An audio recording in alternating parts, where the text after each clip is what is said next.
Hi, hello అందరికీ.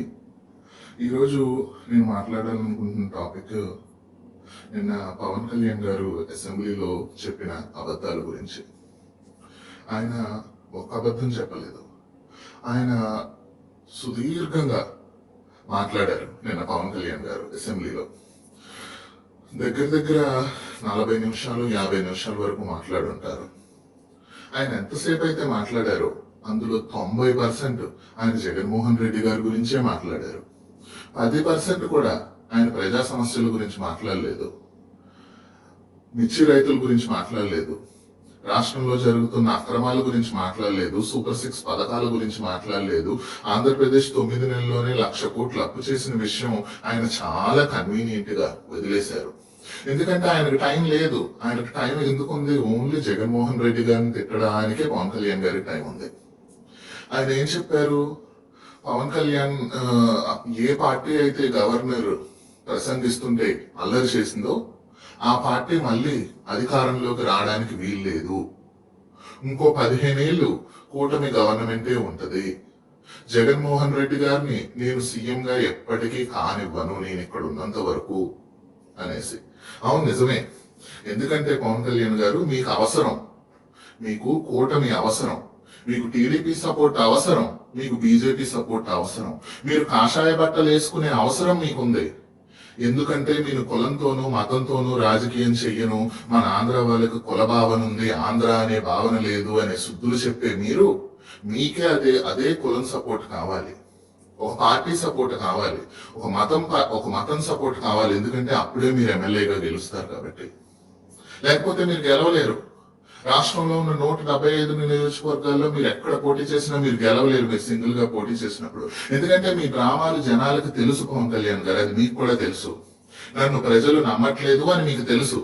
అందుకే మీరు టీడీపీ సపోర్ట్ తోనో, ఒక కులం సపోర్ట్ తోనో, ఒక మతం సపోర్ట్ తోనో మీరు ఎమ్మెల్యే అవ్వడం కోసం 15 ఏళ్ళు ఒకే పార్టీని నేను అధికారంలో ఉంచుతాను, జగన్మోహన్ రెడ్డిని అధికారంలోకి రానివ్వను అనేసి మీరు అంత ఘంటాపదంగా చెప్తున్నారు. ఎందుకంటే జగన్మోహన్ రెడ్డి మీతో కలవడు. చంద్రబాబు నాయుడు అయితే కలుస్తారు. ఎందుకంటే మీకు అవసరం, ఆయనకు మీ అవసరం, మీకు ఆయన అవసరం కాబట్టి. సో గవర్నర్ గారి ప్రసంగంలో వాళ్ళు అంత అల్లరి చేశారు అని మీరు ఓన శుద్ధులు చెప్పే పవన్ కళ్యాణ్ గారు, ఒక్కసారి మీరు గతం తెలుసుకోండి.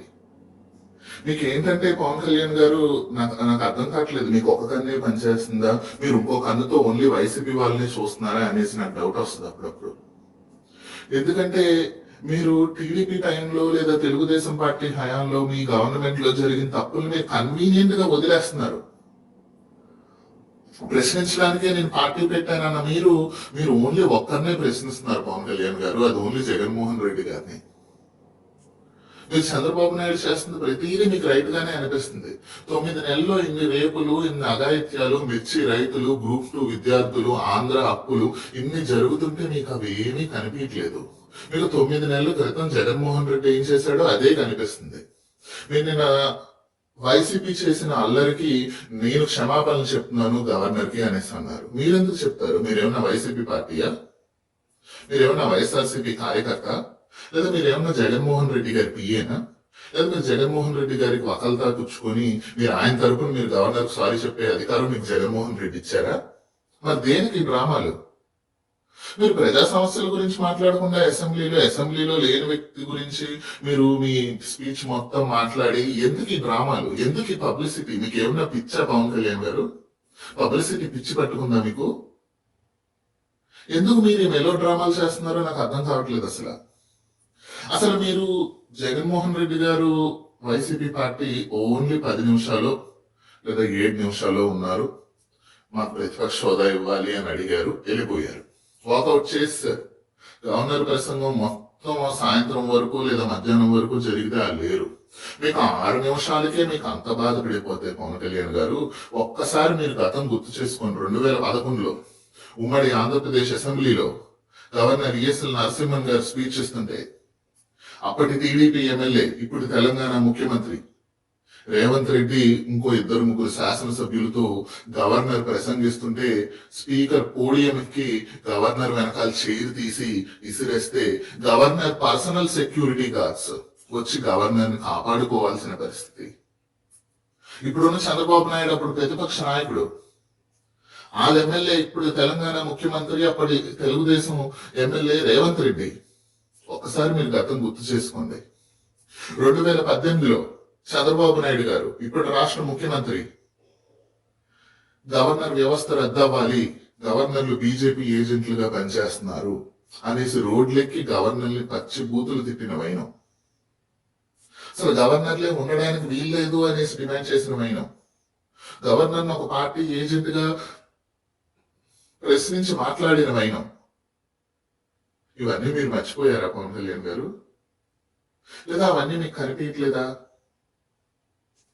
ఓటుకు నీరు కేసులో సిబిఎన్ గారు ఆ రోజు ఈఎస్ఎల్ నరసింహన్ నాకు సపోర్ట్ చేయట్లేదు, గవర్నర్ నాకు అపాయింట్మెంట్ ఇవ్వట్లేదు, ఆయన తెలంగాణ స్టేట్ కు అనుకూలంగా పనిచేస్తున్నాడు, ఎందుకంటే అప్పుడు 2 రాష్ట్రాలకి ఒకటే గవర్నర్. ఆయన సిఎస్ఎల్ నరసింహన్ని TDP leader Chandrababu Naidu, TDP media, TDP కార్యకర్తలు సోషల్ మీడియాలో తిట్టకుండా తిట్టారు పవన్ కళ్యాణ్ గారు. మీకు ఇవేమి కనిపించవు పవన్ కళ్యాణ్, ఎందుకంటే మీరు డ్రామాలు ఆడుతున్నారు, మీరు అబద్ధాలు చెప్తున్నారు. మీరు అబద్ధాలు చెప్పడానికి జగన్మోహన్ రెడ్డి గారిని వాడుకుంటున్నారు. ఒక సైడ్ జరిగిన నిజాల్ని, ఒక సైడ్ జరిగిన అన్యాయాల్ని మీరు కంప్లీట్ గా ఆపేసి ఓన్లీ జగన్మోహన్ రెడ్డి అనే పూచిని మీరు చూపించడానికి ట్రై చేస్తున్నారు. మీరు ఎమ్మెల్యే అవడం కోసం, మీ రాజకీయం కోసం మీరు జగన్మోహన్ రెడ్డి గారిని వాడుకుంటున్నారు. మీరు ఎమ్మెల్యే అవడం కోసం ఏ రకంగా అయితే టీడీపీని, బీజేపీని, ఒక మతాన్ని, ఒక కులాన్ని వాడుకున్నారో, అలాగే మీరు రాష్ట్ర ప్రజలకు జగన్ అనే పూచిని చూపించి మీరు మీ రాజకీయ పబ్బం గడుపుకోవాలని చూస్తున్నారు. మీరు నిజంగా ఇంత నీచాది రాజకీయ నాయకుడిగా ఎదుగుతారనేసి 2013లో మీ సభ చూసిన వాళ్ళు ఎవ్వరూ అనుకోరు పవన్ కళ్యాణ్ గారు. మీకు ఇంకే కాదు, ఇంకోటి చెప్తాను నేను. ఇంకో మాట అన్నారు మీరు, సుప్రీంకోర్టు ఈయన ఇదే గవర్నర్ సుప్రీంకోర్టు న్యాయమూర్తిగా ఉన్నారు, వీళ్ళకి ఆ దమ్ముందా వెళ్ళి సుప్రీంకోర్టు న్యాయమూర్తి ముందు గొడవ చేసే దమ్ముందా అనేసి. సుప్రీంకోర్టుకి వెళ్ళి వైసీపీ ఎమ్మెల్యేలు జగన్మోహన్ రెడ్డి ఎందుకు గొడవ చేస్తారు? అది అసెంబ్లీ కాదు కదా పవన్ కళ్యాణ్ గారు. ఏంటి మీ లాజిక్ ఏంటి? ఏమన్నా లాజిక్ ఉందా మీరు మాట్లాడేదానికి? ఏమన్నా కామన్ సెన్స్ ఉందా? ఏమన్నా మీనింగ్ ఉందా?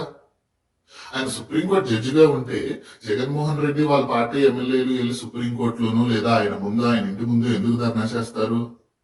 ఆయన అసెంబ్లీకి వచ్చారు, వీళ్ళు అసెంబ్లీ ఎమ్మెల్యేలు, వీళ్ళు అసెంబ్లీలో ప్రతిపక్ష హోదా అడుగుతున్నారు, అందుకని ఆ 10 నిమిషాలు గొడవ చేశారు.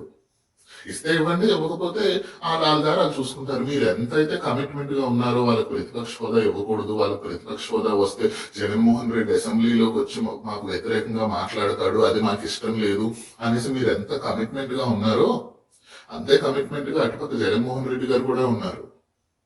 నేను 2014-19 మధ్యలో ప్రతిపక్ష నాయకుడిగా ఉన్నప్పుడే నాకు మైక్ ఇవ్వలేదు, ఇప్పుడు నేను సాధారణ ఎమ్మెల్యేగా ఉంటే నాకు వీళ్ళు మైక్ ఎందుకు ఇస్తారు, నన్ను గేలి చేసి అల్లరి చేసి ఆల పబ్బం గడుపుకోవడం తప్ప అసెంబ్లీలో ఒరిగేది ఏమీ లేదు అని జగన్మోహన్ రెడ్డి కూడా అంతే కమిట్మెంట్ తో ఉన్నారు. అందుకే ఆయన అసెంబ్లీకి రానంటున్నారు. కానీ మీరు రాజకీయాలు మారుస్తానన్నారు పవన్ కళ్యాణ్ గారు, నూతన రాజకీయ ఒరవడి సృష్టిస్తానన్నారు.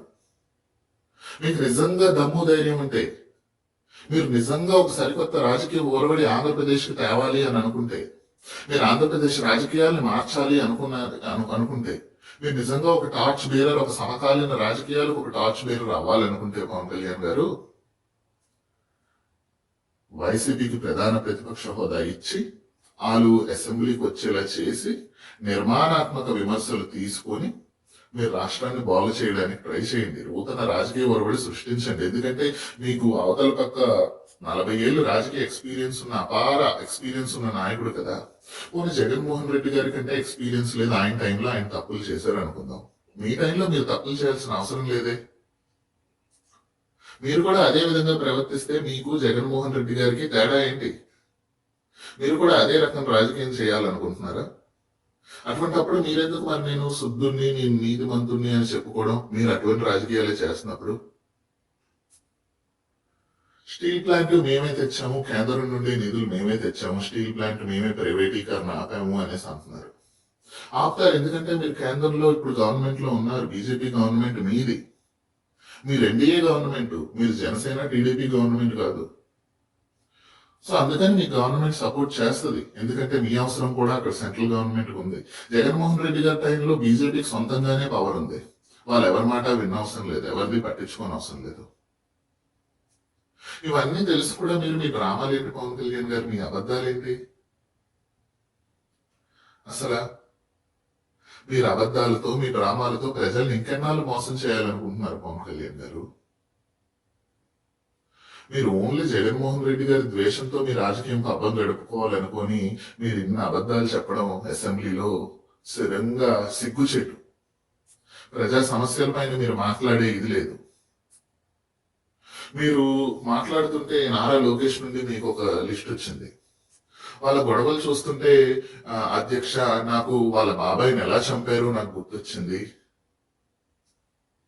డాక్టర్ సుధాకర్ బాబుని ఎలా చంపారు నాకు గుర్తొచ్చింది అనేసి మీరు పెద్ద లిస్ట్ చదివారు. మీ డ్రామాలు, మీ అబద్ధాలు, మీ రాజకీయాలు చూస్తుంటే పవన్ కళ్యాణ్ గారు, మీ కాషాయ వస్త్రాలు చూస్తుంటే పవన్ కళ్యాణ్ గారు నాకు కూడా గుర్తొచ్చాయి. ఒక సామాన్య ఆంధ్రప్రదేశ్ లో నివసించే మనిషిగా నాకు కూడా కొన్ని గుర్తొచ్చాయి. చెప్పంటారా? మీ డ్రామాలు చూస్తుంటే నాకు మీరు మా అమ్మాయి బ్యాప్టైజ్ తీసుకుంది రష్యన్ ఆర్థోడాక్స్ చర్చిలో అనే మాటలు గుర్తొస్తున్నాయి పవన్ కళ్యాణ్ గారు. ఈ టీడీపీ మీడియా, చంద్రబాబు నాయుడు, లోకేష్ నా కుటుంబాన్ని తిట్టించారు అనే మాటలు గుర్తొచ్చాయి పవన్ కళ్యాణ్ గారు నిన్న మీ స్పీచ్ చూస్తుంటే. ఇదే బాలకృష్ణ నన్ను మా జనసేన కార్యకర్తల్ని సుంకర జాతిన కొడుకులు అన్నారు అనే మాటలు గుర్తొచ్చాయి పవన్ కళ్యాణ్ గారు. బీజేపీ రాష్ట్రానికి ఏమీ చేయలేదు, 2 పాచిపోయిన లడ్డూలు ఇచ్చింది, ప్రత్యేక హోదా అనే పేరుతో 2 పాచిపోయిన లడ్డూలు ఇచ్చారు వెంకయ్య నాయుడు గారు అన్న మీ స్పీచ్ గుర్తొచ్చింది పవన్ కళ్యాణ్ గారు. మాయావతిని యూపీ నుండి తీసుకొచ్చి కాలు మీద పడి 2019లో మీరు ఎలా అయితే ఎలక్షన్స్ పోటీ చేశారో ఆ సీన్ గుర్తొచ్చింది పవన్ కళ్యాణ్ గారు. ప్రజారాజ్యాన్ని అమ్ముకున్నాక మీరు 2013లో మీరు పార్టీ పెట్టి ఏ రాజకీయ నాయకుడిని నేను నా పార్టీలో జాయిన్ చేసుకోను, నేను నూతన రాజకీయ ఒరవడిని సృష్టిస్తాను అనే మాటలు గుర్తొచ్చాయి పవన్ కళ్యాణ్ గారు. ఎందుకు పవన్ కళ్యాణ్ గారు మీ డ్రామాలు, మీ నాటకాలు ఇంకెన్ని రోజులు?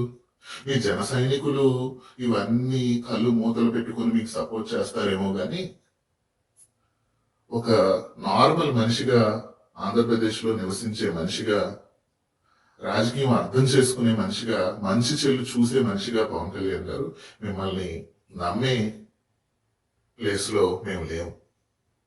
మీరు 15 సంవత్సరాలు కాదు, మీ జీవితం అంతా టీడీపీతో కలిసి పోటీ చేయండి. కానీ మీరు 15 కాదు, మీరు 35 సంవత్సరాల తర్వాత టీడీపీని వదిలేసి సింగిల్ గా పోటీ చేసినా మీరు ఈ రాష్ట్రంలో ఎమ్మెల్యే కాలేరు ఈ రకంగా రాజకీయం చేస్తే.